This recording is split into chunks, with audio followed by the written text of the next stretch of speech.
कारण आपण हे सहज म्हणतो, की ती घटना इतकी भयानक होती, की डिस्टर्ब होणं साहजिकच आहे. अमुक एक व्यक्ती वागतेच अशी, की कटकट होतेच, राग येतोच.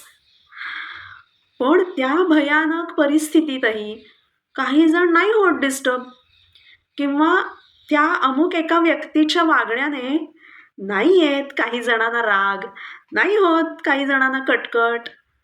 तेव्हा या डिस्टर्ब न होणाऱ्या व्यक्तीविषयी आपण असं म्हणतो, की "असं कसं तुला त्रास होत नाही? असं कसं तू निवांत राहू शकतोस? बरी आहेस ना? असं कसं या परिस्थितीत कोणी टेन्शन न घेता राहू शकतं? असं कसं तुला काहीच वाटत नाही?"